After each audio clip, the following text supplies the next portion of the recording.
ጋስ እንግዲህ የዛሬው በጣም ይገርማል። ከጠንቆኞች ፖሊስ ነው የበዛው ዛሬ። ካህኑ በቤተሰቦቻቸው ፊት በ5 ጥይት ተደብድበው ተገደሉ። ይህ ደግሞ የሆነው በባቲ በወገኖቻችን ላይ ጥቃት ሊሰነዘር ነው። እባካችሁ የእናንተን አላውቅም። ለእኔ ግን ኦርቶዶክሳውያን በኢትዮጵያ ውስጥ የተለያዩ ስርዓተ መንግስታት አልፈዋል። እንዳንድ ኦርቶዶክሳዊ ቤተ ክርስቲያንህን በከፍተኛ ደረጃ ጉዳት ያደረሰባትና አሁን በተሰማ መረጃ ለራሳቸው ጥቅም ሲሉ ድሆችን ከቤት ንብረታቸው ያፈናቀሉ አመራሮች ከስራ ተባረዋል። ሰላም ጤና ይስጥልኝ። ወድና የተከበራችሁ የንቁሆን ሚዲያ ቤተሰቦች እንደምን አላችሁ? እንደምስጋችሁ ያለው እግዚአብሔር ይመስገን። በላችሁበት ሰላም ክርስቶስ ይብዛላችሁ። ተራቸው ወርሳችን ዛሬም እጅግ ሰበር በሆኑ መረጃዎች ተመልሼ መጥቻለሁ። አሳዛኝ ዜና ተሰምቷል። እንዳወሩት እንደዛቱት ፈጸሙት ብላችሁ ያስኬደኛል። የአርሲ ኦርቶዶክሳውያን የሃይማኖት ተኮር ጥቃት እንግዲህ በወሎ ላይ ይከሰታል ብለው ነበረ፣ ተፈጽሟል። በጣም እጅግ ያሳዝናል። ዝርዝር መረጃውን አስደምጣችኋለሁ። ሌላኛው መረጃችን ዛሬ ቀኑ ጁን 27 ነው። እስከ 3 ቀን ብቻ ካልወጣችሁ 3 ቀን ነው የቀራችሁ። እስከ ጁን 30 ከተማዋን ሀገራችን ለቃችሁ ካልወጣችሁ እርምጃ እንወስዳለን እያሉ በጣም የብዙ ኢትዮጵያውያንን ስጋት የፈጠረ መረጃ ደርሶኛል። አስደምጣችኋለሁ ሙሉ መረጃውን። በጣም እጅግ የሚያሳዝን ነገር ነው። ይሄም ሙሉ መረጃውን አስደምጣችኋለሁ። ሌሎች መረጃዎች አሉ፣ አስደምጣችኋለሁ። በጣም እጅግ ያሳዘነኝ መረጃ ላስደምጣችሁ። ጸበል በዘመናዊ ማጭበርበር እየተሸጠ ይገኛል፣ ወደ ዱባይ ማለት ነው። ከዚህ መረጃ እንጀምርስ። በደንብ አድርጋችሁ ሰምታችሁ ሀሳብ አስተያየታችሁን ኮሜንት ላይ አስቀምጡልኝ። ኦርቶዶክሳውያን ቪዲዮ ላይክ ያደርጋችሁ ጀምሩት። ቻናላችን ላይ እስከሆናችሁ ሰብስክራይብ ያደርጋችሁ ቤተሰብ ሁኑ። ከዚህ ቪዲዮ እንጀምር እስኪ። ጸበል ትሸጣላችሁ ላላችሁ ደግሞ እኛ ጸበል አንሸጥም። ለጠየቁም ግን ሰጥተናል። ድሪቨሪ ከፍሎ ወስደዋል። ኦርደር ያደረገ አልሸሹም ዞር አሉ ሲባል ሰምታችሁ ታውቃላችሁ አይደለ? ያ ማለት ልክ እንደነዚህ ሰዎች ማለት ነው።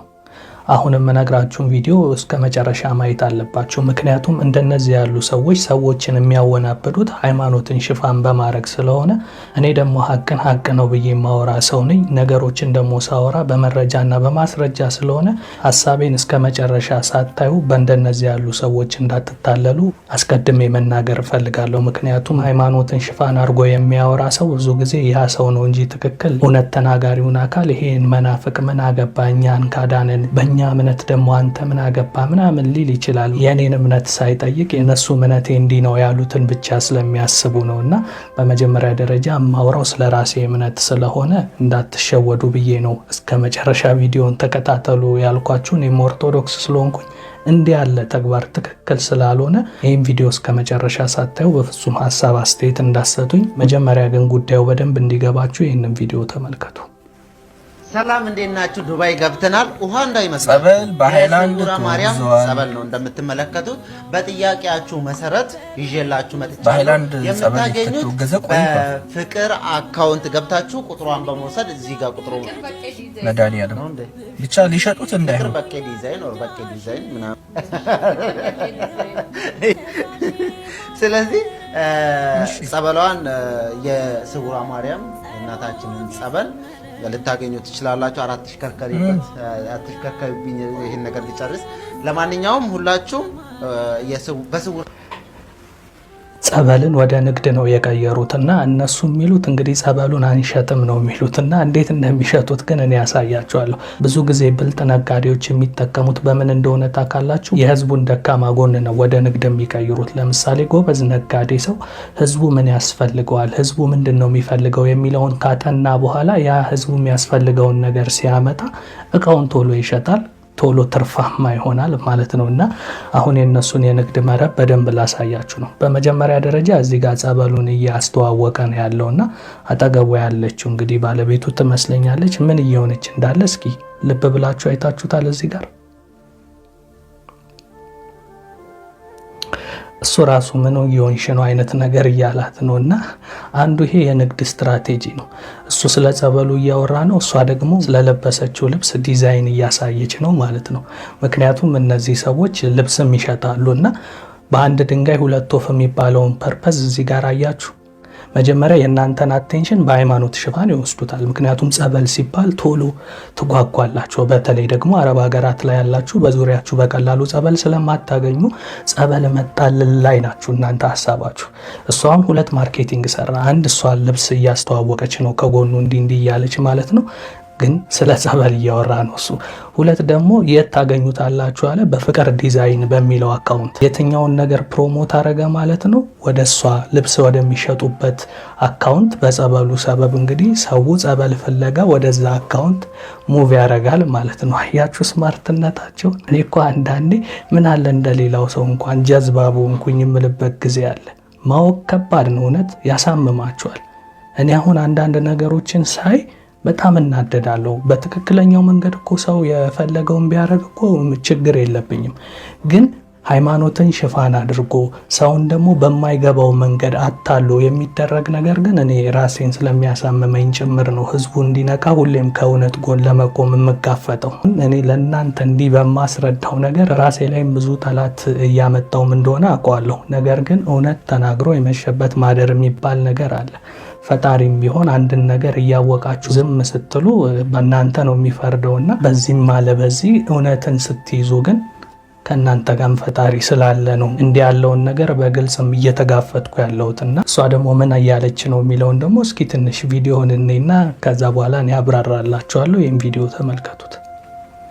ሰላም ቤተሰብ እንዴት ናችሁ? እንግዲህ ጸበል ለጠየቃችሁኝ ይኸው በዚህ መልኩ አውጥቼላችኋለሁ። በጣም ብዙ ልጆች ናቸው ጸበል ለጠየቃችሁኝ። እንግዲህ የቻልኩትን ያህል አውጥቼዋለሁ። ዋትስአፕም የቻልኩትን ያህል መልሻለሁ። ጸበል ትሸጣላችሁ ላላችሁ ደግሞ እኛ ጸበል አንሸጥም። ለጠየቁም ግን ሰጥተናል። ድሪቨሪ ከፍሎ ወስደዋል። ኦርደር ያደረገ ከኦርደራቸው ጋር ሄደዋል። ኦርደር የማያደርገው ደግሞ ድሪቨሪ እየከፈለ እየወሰዱ ነው። ከዛ የተረፈ ግን ጸበል አልሸጥንም፣ ጸበል አንሸጥም ወደፊትም። እንግዲህ ለጠየቃችሁኝ ልጆች ይኸው ኦርደራችሁን ነገ ተቀበሉ። እናመሰግናለን። እየሰማችሁ ነው አይደለ? በመግቢያ ላይ ለዛ ነው አልሸሹም ዞር አሉ የሚባለውን አባባል ታውቁታላችሁ ወይ ያልኳችሁ። ምን አለች እዚህ ጋር? ብዙ ሰዎች ጸበል እየሸጥን እየመሰላቸው ነው፣ እኛ ግን ጸበል አንሸጥም አለች። ታዲያ ምን እያረገች ነው? እያደለች ነው በነፃ። ከኛ ጋር ኦርደር ለሚያረግ ሰው ጸበል አብረን እንልካለን። ከኛ ኦርደር ደግሞ ያላረገ ሰው ደግሞ ለጸበሉ ኦርደር ማረጊያውን ብቻ ነው የምናስከፍለው እንጂ ለጸበሉ አንከፍልም። በቃ እኮ ሁሉም ሰው ጀዝባ የሚመስላቸው ሰዎች እኮ አሉ። እንዲህ በጣም እኮ ነው የሚገርመው። ማርኬቲንግ ማለት ይሄ ነው። ለምሳሌ ጸበሉን ሊሸጡ ያሰቡት 5 ብር ቢሆን ዴሊቨር የሚደረገው ደግሞ በ10 ብር ቢሆን የጸበሉና የዴሊቨሩ አንድ ላይ ስንት መጣ? 15 ብር። ስለዚህ አሁን ምን ያደርጉታል? ጸበሉን በነፃ ያረጉትና የዴሊቨሩን ሂሳብ ግን 15 ብር ሲሏችሁ እናንተ ጸበሉን በነፃ የሰጧችሁ ይመስላችኋል። ለዴሊቨር ብቻ የከፈላችሁ ይመስላችኋል። ስለዚህ አሁን እዚህ ጋር ምን አይነት ማርኬቲንግ ሰሩ ማለት ነው? ያ ያሸጉበት እቃ አለ፣ እሱ የራሱ የሆነ እኮ ወጪ አለው። እንደገና ደግሞ እዚህ ጋር እንደምታዩት እንደ ማንኛውም ማርኬቲንግ እቃ ነው ታሽጎ የምታዩት። እንዲህ አይነት እቃ የሚታሸገው ምን ሲሆን ነው? ሽያጭ ሲሆን ነው አይደል? የሆነ እቃ ስትገዙ ነው አይደል እንዲህ ታሽጎ የሚመጣላችሁ። ጸበል እየሸጥን ነው ካሉ ተቃውሞ ሊነሳባቸው ነው። ስለዚህ የጸበሉን ሲስተም በምን ቀየሩት ማለት ነው? እኛ ዴሊቨርን ብቻ ነው የምናረገው። ዞሮ ዞሮ ቢዝነስ ሰሩ ማለት ነው። እነሱ የዴሊቨሩን የእቃውን ምናምን አንድ ላይ ታሳቢ አድርገው ጸበሉን ነፃ አስመስለው እቃቸውን ሸጡ እንደማለት ነው። በዛው ገበያ ፈጠሩ ማለት ነው። ወንድማችን እግዚአብሔር ይባርክ። ኦርቶዶክሳውያን እንዳያችሁት ነው በእንደዚህ ያለ ቀመር ጸበልን ወደ ሽያጭ ቦታ ይዘው ብቅ ብለዋል ማለት ነው። በነገራችን ላይ ኦርቶዶክሳውያን የሆናችሁ ማወቅ ያለባችሁ ትልቁ ነገር አንዱ ጸበል ከሌላኛው ጸበል ምንም የሚያንስበት የሚተልቅበት ምንም አይነት ምክንያት የለውም። እምነታቸው ነው የሚያድናቸው። ሁሉም ጸበሎች ይፈውሳሉ፣ ያድናሉ። ማዳን የእግዚአብሔር ነውና ማለት ነው። ይህንን ብቻ ካወቃችሁ እንደ የስውሯ ማርያም የኮኬለሽ የምናምን እያላችሁ በእንደዚህ ያለ አሰስከሰስ ሌቦች፣ አጭበርባሪዎች ገንዘባችሁን እንዳትበሉ እዛው ዱባይ ያሉ ቤተክርስቲያኖች አሉ። ከነኛ ቤተክርስቲያን ጸበል ቀታችሁ መውሰድ፣ መዳን፣ መፈወስ ትችላላችሁ። የስውሯ የሚለይበት ምንም አይነት ነገር የለም። እዛ ጋር እናንተ ጋር ያለው ምንም አይነት የሚለይበት ነገር የለም። እምነታችሁ ነው የሚያድናችሁ። ማዳን የእግዚአብሔር ነው። ከእንደዚህ ያሉ አጭበርባሪዎች ራሳችሁን ጠብቁ ማለት ወዳለሁ። ወደ መረጃው ካህኑ በቤተሰቦቻቸው ፊት በ5 ጥይት ተደብድበው ተገደሉ። ይህ ደግሞ የሆነው በባቲ ኦሮሚያ ልዩ አስተዳደር በጎህ ጽባህ አቡነ ተክለ ሃይማኖት ቤተ ክርስቲያን ነው። ቄስ ፍሬው ሀብታሙ ይባላሉ። በደብሩ እጅግ የተመሰገኑና የተወደዱ የረጅም ጊዜ አገልጋይ የነበሩ አባት ናቸው።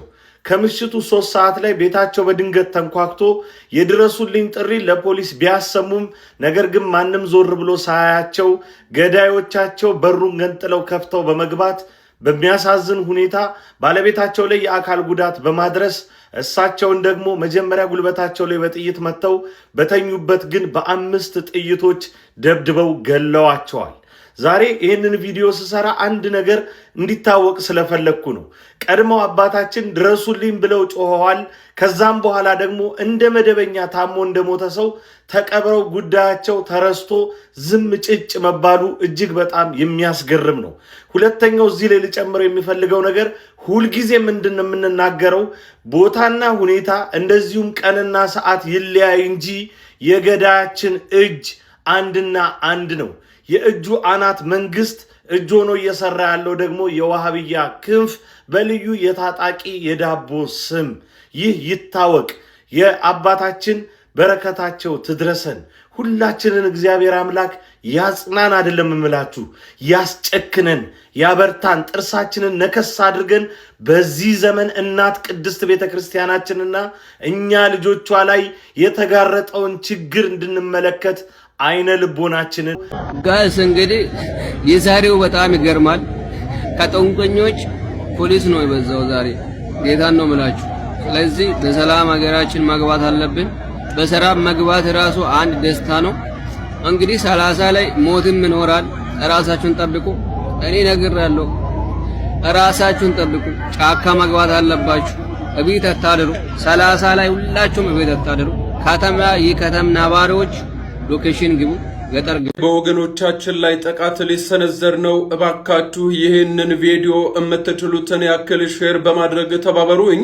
በደቡብ አፍሪካ ፕሪቶሪያ የሚገኘው የኢትዮጵያ ኤምባሲ እንዳሳወቀው ከሆነ በደቡብ አፍሪካ የሚገኙ ኢትዮጵያውያን ወገኖቻችን ላይ ጥቃት ሊሰነዘርባቸው እንደሚችል አንዳንድ መረጃዎች ደርሰውኛል ብሏል። ስለዚህም በደቡብ አፍሪካ የተለያዩ ከተሞች ውስጥ የምትኖሩ ኢትዮጵያውያን እባካችሁ ጥንቃቄ አድርጉ። የምታደርጉትም እያንዳንዱ እንቅስቃሴ ጥንቃቄ የተሞላበት ይሁን። ከኮሚቴዎች ጋርም ያላችሁ ግንኙነት ጥብቅ እንዲሆንና መረጃዎችን እንድትለዋወጡ ሲል አሳስቧል። መልካም ጊዜ። እኛው መረጃ እንደሰማችሁት ነው። በዚህ ሰዓት ከፍተኛ ሁኔታ ዓለምን እያነጋገረ ይገኛል። ኢትዮጵያውያን ብቻ አይደሉም። በዚህ ሰዓት እንግዲህ ከ3 ቀን በኋላ ከደቡብ አፍሪካ እንዲለቁ ተቃውሞ እየተነሳ ያለው መላው ይሄ አፍሪካ ስደተኞች በደቡብ አፍሪካ ያሉት ከ3 ቀን በኋላ ካልወጡ እንግዲህ ከፍተኛ ጥቃት እንደሚሰነዘርባቸውና ወደ እስር የሚያደርግ እርምጃ እንደሚወሰድባቸው ነው እየተነገረ ያለው። እንግዲህ ለወገኖቻችን ጸልዩላቸው ማለት እወዳለሁ። እንግዲህ ደቡብ አፍሪካ ላይ በተለይ ከደቡብ ያሉ ኢትዮጵያውያን በከፍተኛ ሁኔታ ኑሯቸውን በዛ ያደረጉ ለብዙ ዓመታት የቆዩ ኢትዮጵያውያን ወንድሞቻችን እንዳሉ ይታወሳልና እንግዲህ እግዚአብሔር መልካም ነገር ያሰማል። እግዚአብሔር ጠብቃቸው ማለት እወዳለሁ። በጣም ያሳዝናል። አሁን በተሰማ መረጃ ለራሳቸው ጥቅም ሲሉ ድሆችን ከቤት ንብረታቸው ያፈናቀሉ አመራሮች ከስራ ተባረዋል።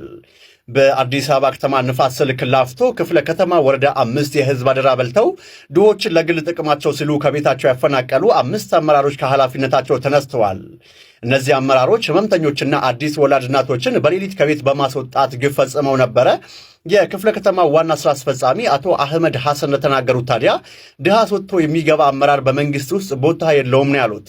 ተበዳዮች አሁን ወደ ቤታቸው ስለመግባታቸውም አስረድተዋል። ይሄ እርምጃ ለሌሎች አመራሮች ትምህርት ይሆን? እናንተ ምን ትላላችሁ? ሐሳብና ሴቶቻችሁን በኮመንት ላይ አጋሩኝ። አዲስ ከሆናችሁ ደግሞ ፎሎ ማድረግ እንዳይዘነጋ።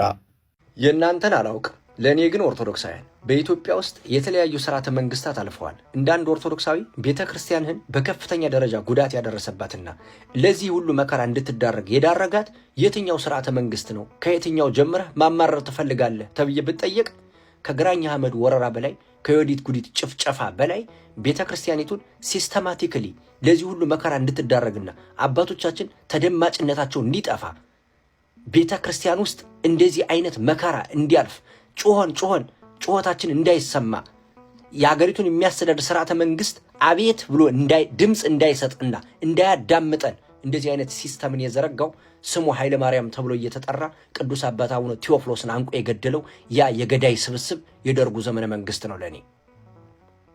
በዚያ ስርዓት ውስጥ በጣም ብዙ ዋጋ የከፈሉ ሰዎች እንዳሉ አውቃለሁ። አሁንም በአካለ ስጋ ማውቃቸዋለሁ። ለሀገራቸው ዋጋ የከፈሉ፣ ለሃይማኖታቸው ብዙ ዋጋ የከፈሉ። ግን በዚያ ሰዓት በስልጣን ደረጃ ተቀምጣችሁ አሁንም በስጋ በነፍስ ያላችሁ ቤተክርስቲያኒቱ እንደዚህ አይነት መከራ እንድትዳረግ ቁጭ ብላችሁ የዶለታችሁ የፈረማችሁ አጨብጭባችሁ ያጸደቃችሁ እንደዚህ አይነት መከራ ውስጥ እንድንገባ የዳረጋችሁን ክርስቶስ በፍርድ ቀን ይክፈላችሁ ዋጋችሁን። ሌላ ምንም አይደለም። ሌላ ምንም አይደለም። የእናንተ ውጤት ነው ይሄ።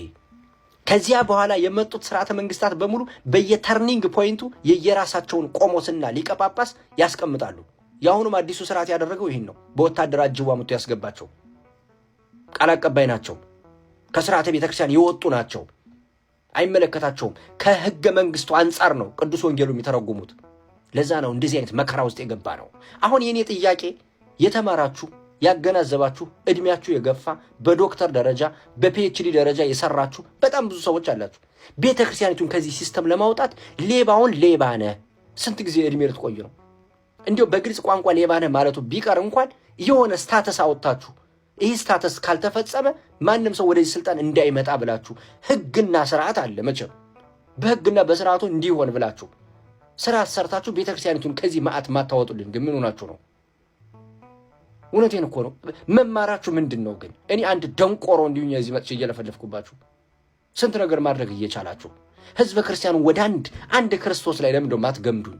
ለምንድነው በሞታችን እንድንስማማ ማታደርጉት?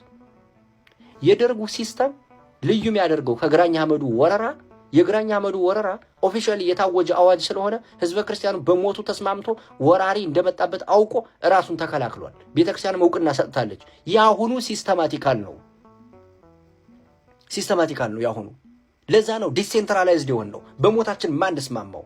ህዝበ ክርስቲያን በማህተቡ ምክንያት ታረደ ተብለ ምንም አይመስልህም። አልፈርድብህም። ምክንያቱም መስመራችን አጥፍተውታል።